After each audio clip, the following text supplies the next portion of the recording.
राजौरी और पुंछ इलाके में ब्लास्ट देखा गया है। लगातार पाकिस्तान नापाक हरकतों को अंजाम दे रहा है। राजौरी और पुंछ इलाके में ब्लास्ट देखा गया। एक बार फिर जम्मू कश्मीर में धमाके देखे गए हैं। कल रात से ही लगातार एलओसी पर हमने देखा किस तरीके से सीज फायर का उल्लंघन, लगातार मिसाइल दागी जा रही थी। अब दो और जगह है जहां पर धमाके हुए हैं।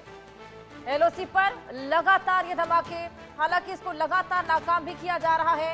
राजौरी और पुंछ इलाके में ये ब्लास्ट देखा गया है। जम्मू कश्मीर एक बार फिर धमाके से दहल उठा है। एलओसी पर लगातार न केवल सीज फायर का वायलेशन, लेकिन उसके अलावा चौकियों को निशाना बनाया जा रहा है। लगातार वहां पर मिसाइल दागी जा रही हैं। भारतीय सेना के जवान तो जवाब हालांकि यहाँ पर लगातार दे रहे हैं, लेकिन रिहायशी इलाकों को जिस तरीके से निशाना बनाया जा रहा है, सैन्य चौकियों को निशाना बनाया जा रहा है, पाकिस्तान अपनी नापाक हरकतों से बिल्कुल भी बाज नहीं आ रहा। ये देखिए एलओसी पर किस तरीके से धमाकों की आवाज गूंज रही है।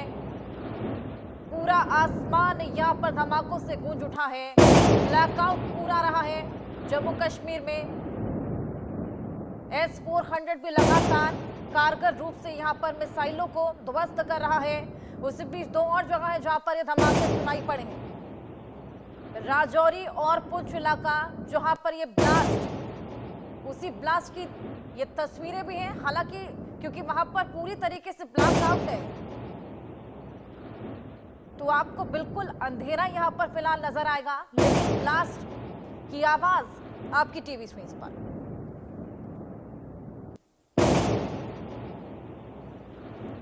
ऑपरेशन सिंदूर के बाद से ही जो बौखलाहट पाकिस्तान में बनी हुई है, उसी के चलते आप देखिए लगातार पाकिस्तान कभी यहाँ पर सीज फायर का वायलेशन करता है, कभी लगातार मिसाइलें दागता है, जगह जगह धमाके कर रहा है।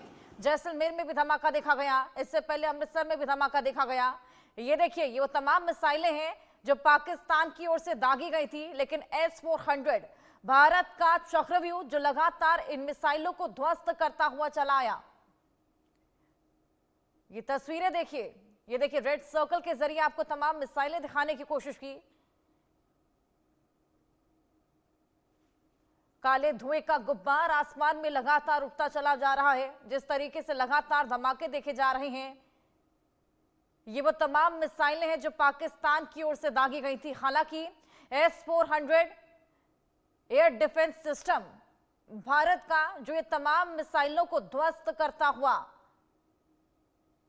अफरा तफरी का माहौल लगातार बना हुआ है, न केवल जम्मू कश्मीर में, लेकिन इसके अलावा जहां जहां धमाके देखे गए, राजस्थान में भी ब्लैकआउट देखने को मिला।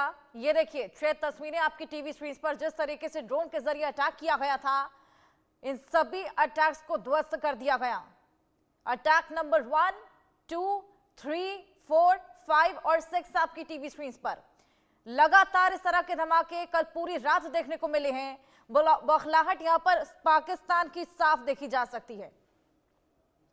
ऑपरेशन सिंदूर के बाद से ही हमने देखा किस तरीके से लगातार एलओसी पर गोलीबारी बढ़ा दी गई थी, चौकियों को निशाना बनाया जा रहा था, रिहायशी इलाकों तक में लगातार फायरिंग की जा रही थी। और अब यह बौखलाहट इस कदर बढ़ गई है कि लगातार मिसाइल से हमले भी दागे जा रहे थे। सभी हमलों को यहां पर नाकाम किया गया है, मुंह तोड़ जवाब दिया जा रहा है। यहां से भी क्रॉस फायरिंग की जा रही है और लगातार मिसाइलें यहां से भी दागी गई हैं। हालांकि इसके चलते पूरे जम्मू कश्मीर में ब्लैकआउट करना पड़ा। कल रात से ही तनाव का माहौल जम्मू कश्मीर में भी बना हुआ है। लोग खासा डरे हुए हैं और अंदर ही अंदर पाकिस्तान में कलह काफी ज्यादा बढ़ गया है। वहीं क्या कुछ और हुआ है, 8 बड़े अपडेट्स भी आपको दे दें। पीओके कराची, लाहौर, सियालकोट से ब्लैकआउट वहां पर हुआ है। फैसलाबाद में पाक एयर डिफेंस सिस्टम तबाह कर दिया गया है। काउंटर अटैक में पाकिस्तान के 4 फाइटर जेट हैं जो कि तबाह किए गए हैं। अरब सागर में कराची पर भारतीय नौसेना ने मिसाइल भी दागी है। पाकिस्तान की कई चौकियां जिन पर बीएलए ने अब कब्जा कर लिया है, अंदर ही अंदर कलह भी बढ़ गई है। इमरान समर्थक अडियाला जेल के बाहर इकट्ठा हो गए हैं। जम्मू क्षेत्र में फिर से ब्लैकआउट किया गया।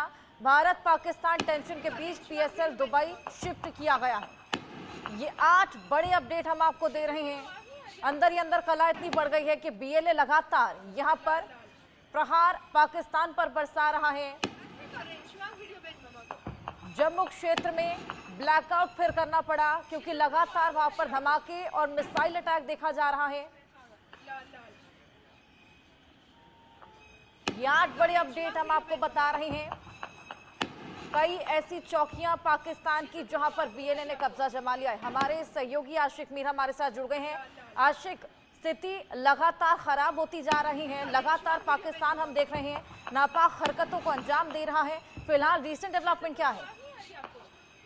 देखिए हर्षा, बिल्कुल लगातार जिस तरह से पाकिस्तान की तरफ से शेलिंग हो रही है, आर्टिलरी फायर हो रहा है, जिसकी वजह से स्थानीय लोगों को काफी नुकसान पहुंचा है।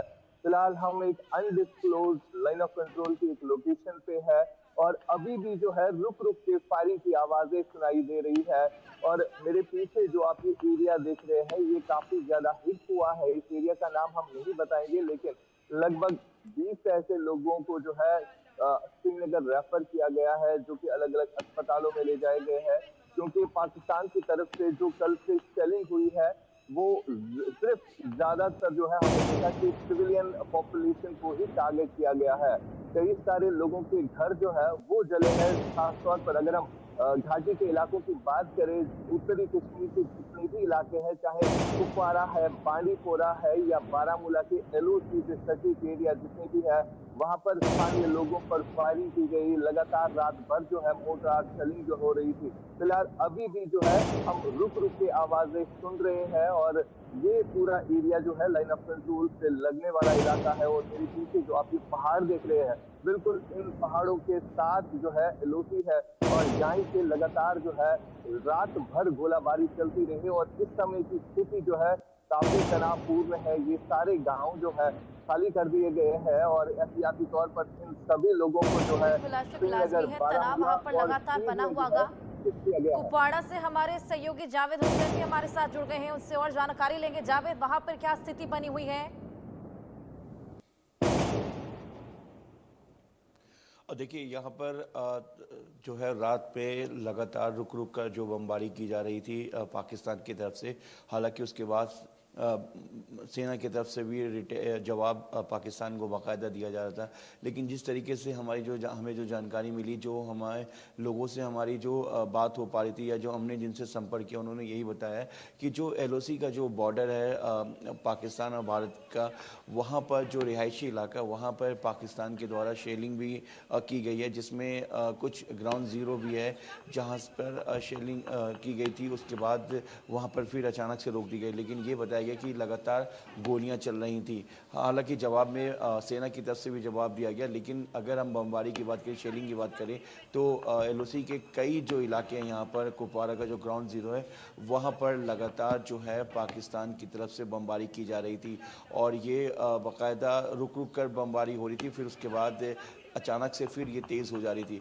हमने रात भर ये आवाज़ सुनी है कि किस तरीके से बमबारी हो रही थी। उसके बाद फिर बमबारी रोक दी जाती थी। फिर उसके बाद लेकिन जिस तरीके से बमबारी लगातार हो रही थी और जिस तरीके से पाकिस्तान ने एक बार फिर से सीज़ फायर का उल्लंघन किया है और जिस तरीके से रिहायशी इलाकों को ज़्यादा यहाँ पर टारगेट किया गया है, जब एयर स्ट्राइक जब भारत की तरफ से ऑपरेशन सिंदूर किया गया था, उसके बदले में पाकिस्तान पूरी तरीके से बौखला गया। उसके बाद उसने सीज़ फायर का उल्लंघन करके कुपवारा के कई जो बॉर्डर इलाके हैं वहाँ पर उसने रिहायशी इलाकों को उसने टारगेट किया, जिसमें कई जो घरें हैं वो नुकसान हुआ घरों को।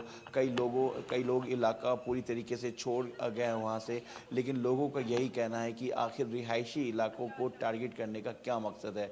और लोग वहाँ पर लोगों की दुकानों की अगर हम बात करें, लोगों की घर की बात करें, तो पूरी तरीके से बर्बाद हो गया है। और अब जिस तरीके से एक बार फिर से कल रात में पाकिस्तान की तरफ से फिर नापाकाराना हरकत देखा गया, वैसे में हालांकि सेना की तरफ से जवाब दिया गया। लेकिन जो उस वक्त मेरी लोगों से बात हो पा रही थी, लोगों ने हमें आवाज़ सुनाई वहाँ पर और लोगों ने बताया कि अब इस वक्त हालात वहाँ पे बहुत टेंस है, पूरी तरीके से इलाके को खाली कर दिया गया। लोग वहाँ से नीचे की तरफ आ रहे हैं, यानी कि फिर एक बार फिर से उन्हीं जगहों को पाकिस्तान की तरफ से टारगेट किया गया। और ये सिलसिला करीब देर रात तक चलता रहा। हालांकि उसके बाद यहाँ पर जो कुपवारा कुपवाड़ा के पास जो बॉर्डर का इलाका है वहाँ पर किसी तरीके की फिर कोई आवाज़ें सुनाई नहीं दी, लेकिन और लोगों का भी कहना था कि फायरिंग और शेलिंग थी, जो बमबारी की जा रही थी, वो उसको रोक दिया गया है। फिलहाल पूरी रात कल ब्लैकआउट कर दिया गया था और पूरे इलाके को, यानी कि कुपवाड़ा के पूरे इलाके माहौल बन गया होगा, खासा खौफ में लोग होंगे। आप दोनों के पास वापस आऊंगी।